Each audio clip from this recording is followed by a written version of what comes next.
you think so yourself. What will make you a good candidate as a mayor for any city council position? I don't want me to sound so typical, like, because I don't know what that is. I just know. I'm just asking you. What's Byron's take on that? I don't think I'm qualified to say that, but I do think that if that ever is a time for me, the people gonna say it. Right. And that's how it's really supposed to go. What do you think? What do you think is if you can say what do you think is the most positive thing that's happening right now? I know you're always talking about what people need to hear, what people need to know, but I feel like they also need to know the positive things going on. What you see anything positive going on with the city from your point of view? Nothing. It's not about what Byron like. I'm asking you from a point of view of like this. Okay, the positive I'm talking about. There's nothing that's benefiting nothing. The positive. There's nothing that's going to benefit anybody. I could tell you some positive I see. What you got? I see that these youngins between the age of 15, some of them, not all of them, but some of them at 15, all the way up to 25. Yeah.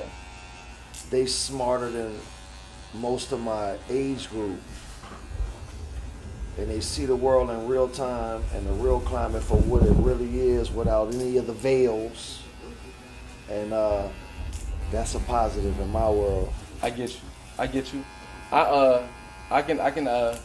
can see that. That's definitely a thing. I've definitely ran across a bunch of youngins that was very impressive in my eyes. I guess because they going through hard life. Yeah, you feel me? And how little shit I ain't never had to go through. How do you handle it? Yeah, because we didn't have to face the pressure of being a teen we didn't have to face the pressure of being perfect every day. Yeah, man. That's what and also, media does. Look, I ain't trying to talk about nobody else's story, but like my mama, our lights was never off. I ain't getting nothing out no mud. I went to private school, and so I got compassion and empathy for every little nigga that grew up in the situation that he didn't have what I had. My mama didn't have our lights off or none of that. Right. Feel me?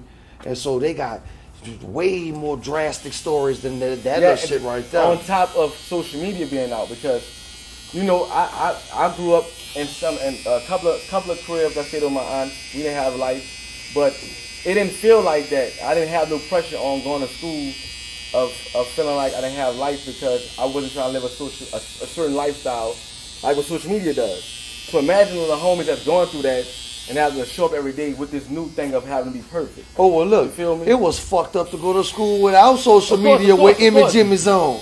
So imagine going there. Imagine Emma Jimmy's with the cell phone. Man, and look, yeah, they created what are those? Then they went to something else. You made jokes about all of them. Let me tell you something, bro. I couldn't last in today's time in high school with having to punch somebody in their mouth. Well, that's what's happening, and them little boys getting cycled out. Straight to the penitentiary, the same pipeline we've been discussing. Yeah, of course. But now, people are starting to realize that it's so indiscriminate. And it could be your little cousin, your son, your nephew, right? And so, it's bringing forth a consciousness, man, that we should have been had 10 years ago. When I start calling out niggas, and niggas was getting mad at me because that was their cousin, or that was their sister, baby daddy, or they went to John Mack with this nigga, or the Fauché with this nigga. Instead of thinking about the long-term future for our kids and our grandkids. Right. But see, this is the thing for me. It's like, so I used to push what I felt like was right on people, but you have to give people time, because if not, it feel like you're coming off as a hater. You feel me? So it's like, you don't think you should give people grace, and like you can't, like, if people don't see certain things a certain way, you can't force them to do that. If you do, even if it's for their well benefit, Byron, even for their good benefit. If I walk in this barbershop right tomorrow, all right, and tell any one of these barbers, hey man, look, say Miguel, that last cut, man, you should have went a little high on that fade, and you should have. I'm just playing. The point I'm trying to make is, any one of your barbers gonna be like, man, fuck you, nigga. This is what I do, right? Right. So I want the same respect in the game I'm playing. Ain't a nigga been playing this game. My first arrest, Orleans Parish, civil disobedience, 16. Me, my mom, my brother, my cousin, and a whole bunch of other people. Been sacrificing. I feel you. Never took a grant. It was never about, I've been getting put out of shit before. there was even a cell phone, my nigga, Right, let right. alone a social I get media. I get it. Now, on I top of get that, been around the world, literally.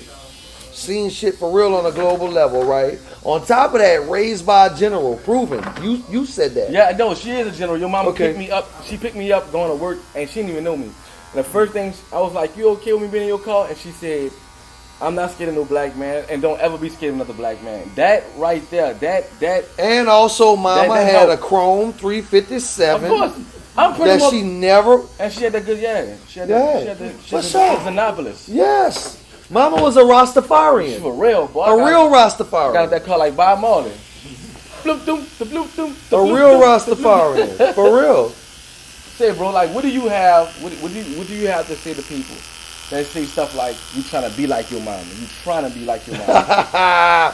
What the fuck can I be but my DNA, bitch? That's what I say to them. What the fuck can I be? Say it to the camera right there. What can I be but my fucking DNA? Say it to them too. Ain't you a part of yours? Yeah, say it right there. Say it again. What am I supposed to be? I'm supposed to go figure something else. Not on top of that, my DNA, my daddy is Dr. Cecil Ray Cole. And you know who my mama is if you're from New Orleans. Why wouldn't I?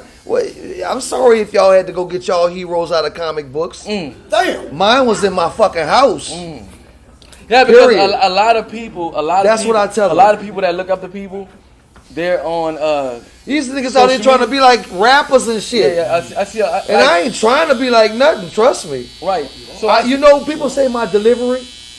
You know what? I told you this before. When I was about 28, I had done went up to Kansas City, was organizing, had respect from the mayor, everything, right? Young man, right?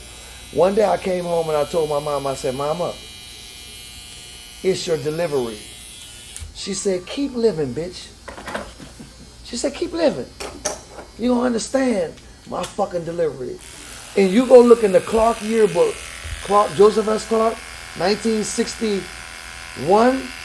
My mama yearbook say Diane Sleepy Hamilton because she was so fucking quiet. And so what she was saying politely and quietly, the cute little red girl, all the way up through Dutch and all that, nobody wasn't listening. So that's why she started cussing motherfuckers out. Because she wasn't having no problems. Wasn't none of us in the penile system. We went to the finest schools in New Orleans. My mama could have shut the fuck up and took checks my whole life. Right. And never did. And I spent so many nights in Central lockup, my nigga, in my onesie pajamas, sleep on my brother's lap. 3, 4, 5, 6. When I was 7, I started sleeping in my own chair. Because my mother was a single mother. They ask me why I give the runaround. I say cause I do not want to be pimped. And when I see them niggas come around, I tell them please do not make an attempt. They ask me why I give the runaround. I say cause I do not want to be pimped.